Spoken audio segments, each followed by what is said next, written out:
आप सभी का अभिनंदन है। आज मैं क्षमा प्रार्थी हूं कि थोड़े विलंब से यहां पहुंचा हूं। बंधुगण, आप सभी जानते हैं कि आज राहुल गांधी जी ने एक वीडियो जारी किया है और उस वीडियो में उन्होंने वही बातें की हैं जो पहले भी करते रहे हैं। संघ के विषय में, भारतीय जनता पार्टी के विषय में और देश को गुमराह करने की कोशिश, यही राहुल गांधी जी की कोशिश पहले भी रही है और आज भी यह गुमराह करने वाली कोशिश जारी है। राहुल गांधी जी का मानना है कि देश में विचारधाराओं के बीच में लड़ाई चल रही है। अगर सही मायने में देखा जाए तो देश में विचारधाराओं की लड़ाई नहीं चल रही है। एक और विकास धारा है और दूसरी ओर परिवार की धारा है। एक और विकास किस प्रकार आगे बढ़े, देश किस प्रकार आगे बढ़े, इसकी चिंतन है, तो दूसरी ओर किस प्रकार घोटाले, भ्रष्टाचार, इनको आगे बढ़ाया जा सके, परिवारवाद को आगे बढ़ाया जा सके, इसकी चिंता है। तो स्वाभाविक रूप से विचारधारा को आगे बढ़ाने की लड़ाई कतई नहीं है। राहुल गांधी का मानना है कि बीजेपी, आरएसएस और कांग्रेस ये पूरे देश में जिस प्रकार से विचारधारा को लेकर लड़ रहे हैं, उससे साफ होता है कि कहीं ना कहीं संघ और Bhajpa, they want to control the institutions.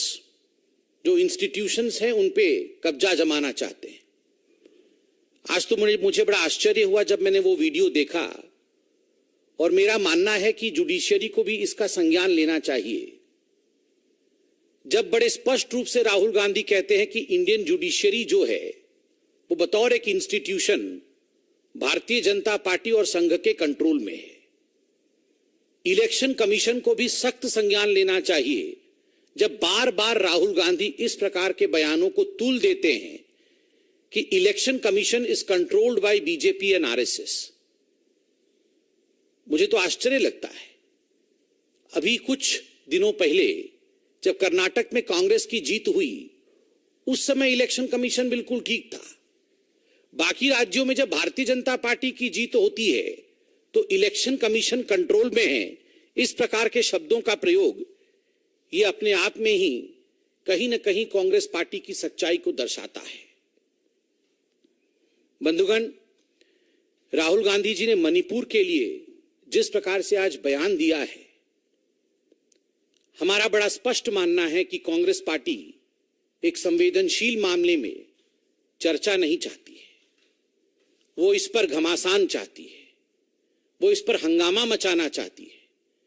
कहीं ना कहीं राजनीतिक रूप से इससे कैसे लाभ लिया जा सके, उसकी चेष्टा में कांग्रेस पार्टी लगी है। How to derive some political benefit out of it, this is the motive of the Congress party rather than going into debate and discussion on the issue of Manipur. देश के इतिहास में पहले कभी ऐसा नहीं हुआ कि देश के गृह मंत्री एक क्षेत्र में 3 दिनों तक प्रवास उन्होंने किया। पूरे विषय को समझने के पश्चात जब पार्लियामेंट के सेशन में माननीय गृह मंत्री जी ने स्पष्ट रूप से खड़गे साहब को चिट्ठी लिखकर सिलसिलेवार तरीके से समझाया कि किन बिंदुओं पर चर्चा होनी चाहिए, कैसी चर्चा होनी चाहिए पार्लियामेंट में, और भारतीय जनता पार्टी मणिपुर को लेकर हर विषय पर चर्चा के लिए सदन के पटल पर तैयार है, लोकतंत्र के मंदिर में तैयार है, मगर उसके बावजूद चर्चा नहीं होने देना, despite this call for discussion, not allowing any kind of discussion on Manipur on the floor of parliament, only projects the fact that Congress and certain political parties in this country want to derive political benefit and political dividend rather than trying to give a healing touch. एक solution और चर्चा के माध्यम से शांति बहाली, यह कोशिश राहुल गांधी जी की नहीं है, यह कोशिश कांग्रेस की नहीं है। मोहब्बत की दुकान के बारे में केवल बोलते हैं। मोहब्बत की दुकान वास्तविक रूप में यह उनका ईमान नहीं है। बंधुगण, नाम में इंडिया क्या डाल दिया है, राहुल गांधी जी को ऐसा लग रहा है कि चुनाव ही जीत गए। नाम से नहीं काम से होता है। काम चोरी का, नाम इंडिया तो सोच रहे हैं कि कमाल हो जाएगा। काम घोटाले का नाम इंडिया रख दिया है तो सोच रहे हैं कि लोग गुमराह हो जाएंगे। काम भ्रष्टाचार का और नाम इंडिया रख दिया है तो सोच रहे हैं कि 2024 का चुनाव जीत जाएंगे। अभी भी देश के जहन में 2G स्पेक्ट्रम घोटाला, CWG, कोल घोटाला, ये सारे घोटाले अभी भी लोगों के जहन में साफ तरह से अंकित है। लोग इन घोटालों को इंडिया के साथ पर्यायवाची नहीं मानते हैं। और माननीय प्रधानमंत्री जी ने बिल्कुल स्पष्ट रूप से कहा, गुमराह करने के उद्देश्य से ईस्ट इंडिया कंपनी ने अपने नाम में इंडिया रखा ताकि लोगों को यह भ्रम लगे, लोगों में यह भ्रम हो जाए कि मानो ईस्ट इंडिया कंपनी इंडिया के लिए काम कर रही है, भारतवर्ष के लिए काम कर रही है, मगर वो सच्चाई नहीं थी। वो लूटने के काम में व्यस्त थी। ईस्ट इंडिया कंपनी लूट रही थी। ठीक उसी प्रकार popular front of India, PFI, बड़ा पॉपुलर होगा और इंडिया के लिए मानो जान दे देगी, जान ले रही थी। हाथ काट रहे थे प्रोफेसर के, ये जान बचाने की काम नहीं कर रही थी। उसमें इंडिया था। उसका अर्थ ये नहीं है कि लोग भ्रमित हो जाएंगे। सिमी जैसे आतंकी संगठन में भी गुमराह करने के उद्देश्य से इंडिया नाम को डाला गया है।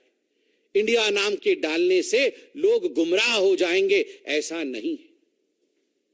बड़ा आश्चर्य का विषय है, राहुल गांधी जी की इमैच्योरिटी देखिए, अपरिपक्वता देखिए। इतने वर्षों तक जिस प्रकार का काम उन्होंने किया है, जनता वह काम देखेगी या अभी उन्होंने इंडिया जोड़ के जो नाम दिया है उस नाम को देखेगी? बंधुगण, अंग्रेजों ने भी यही किया था। A.O. ह्यूम को ला करके इंडियन नेशनल कांग्रेस पार्टी के नाम में इंडियन नेशनल कांग्रेस जोड़ करके अंग्रेजों ने एक पार्टी बनाई थी। उनको लगता था कि भारत के लोगों को लगेगा मानो अंग्रेज हमारे हैं और इंडिया का नाम लगाया है तो इंडिया के लिए काम करेंगे। जिस प्रकार की प्रताड़ना, जिस प्रकार की लूट अंग्रेजों ने की थी वो हम सब ने देखा था। इसलिए नाम के परिवर्तन से काम में परिवर्तन आएगा। हिंदुस्तान की जनता इससे गुमराह नहीं होने वाली है। बंधुगण, कभी कभी तो मैं भी सोचता हूं कि अगर नाम में ही सब कुछ रखा होता तो राम मंदिर बनाने की आवश्यकता क्यों होती? सीताराम येचुरी जी जो थे, उसमें मां सीता के नाम का भी वर्णन है, राम भी है। तो क्या सीताराम येचुरी जी के नाम रहने से हम उनकी वंदन शुरू कर देंगे, हम उनकी पूजन शुरू कर देंगे? नाम से नहीं, काम से।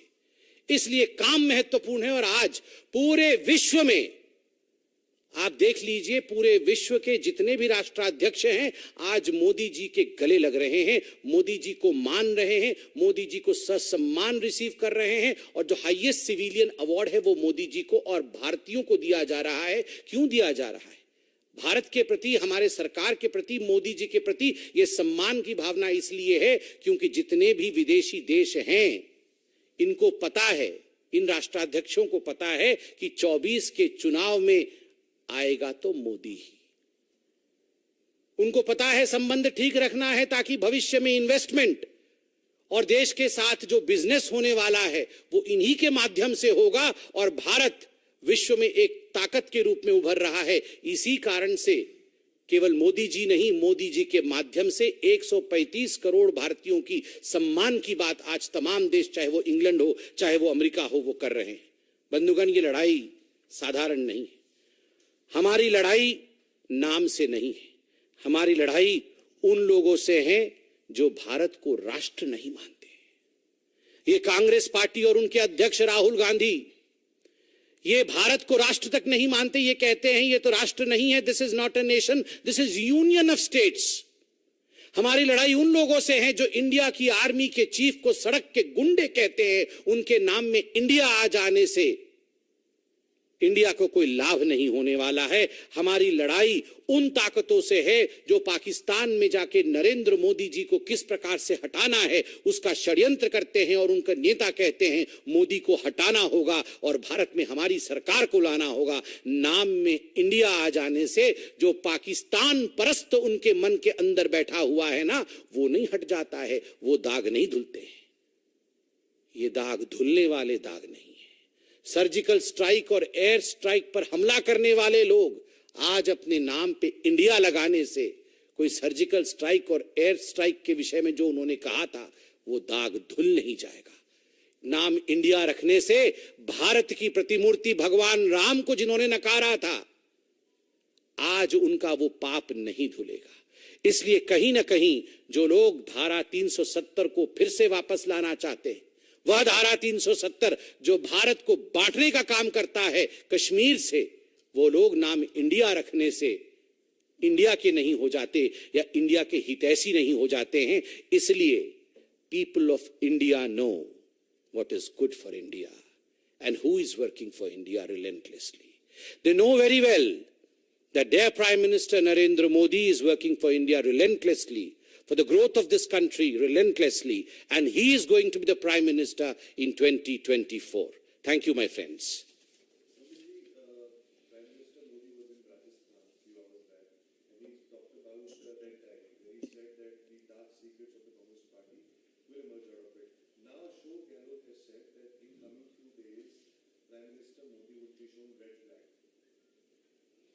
देखिए, जहां तक कांग्रेस पार्टी और रेड डायरी का संबंध है, आज राहुल गांधी जी ने भी अपने वीडियो में कहा है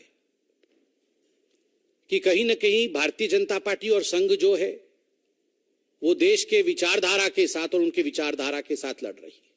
अगर सही मायने में कहीं लड़ाई हो रही है वो तो कांग्रेस के अंदर ही लड़ाई हो रही है। आप देख लीजिए, आज इस लाल डायरी को लेकर जिस प्रकार से कांग्रेस के अंदर फूट पड़ी हुई है, तो स्वाभाविक रूप से जो आज माननीय प्रधानमंत्री जी ने कहा है, ये कहीं ना कहीं कांग्रेस के अंदर बौखलाहट उत्पन्न करता है। और इसी कारण से लाल झंडे दिखाने की बात गहलोत जी राजस्थान में कर रहे हैं। लाल झंडा तो राजस्थान की जनता ने गहलोत सरकार और कांग्रेस की सरकार को दिखाने का काम आरंभ किया है।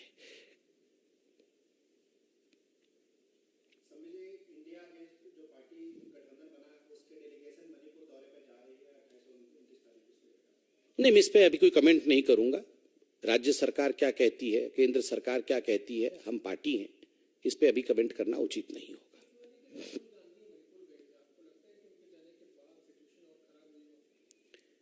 देखिए, as far as Manipur is concerned, अभी पार्लियामेंट चल रहा है और स्वाभाविक रूप से आप सभी ने देखा है, माननीय गृह मंत्री जी ने पार्लियामेंट के पटल पर कहा है कि हम सब और सरकार मणिपुर पे वृहद चर्चा करने के लिए, हर विषय पर चर्चा करने के लिए तैयार है। ऐसे में मैं पार्टी के पटल पर से कुछ कहूं ये उचित नहीं होगा।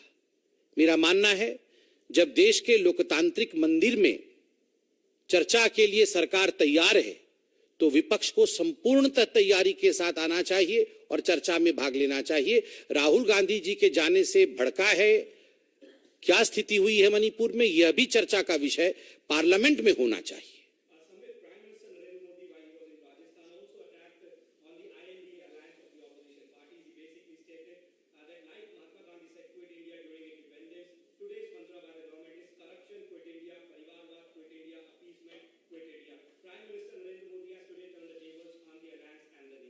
See, as far as Prime Minister's statement on the so-called alliance, the opposition party, which has named themselves as India, is concerned, he has been absolutely apt in hitting them. And remember, more than his words, his performance has hit them. His performance of growth, his performance of development, his performance of bringing India into the world arena has transformed the position of India in such a manner that the opposition, and particularly the Congress party, was left with no other option but to just run after names.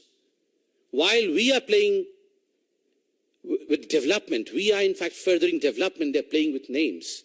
It is not names, it is work which matters. And I believe the Prime Minister has aptly put it.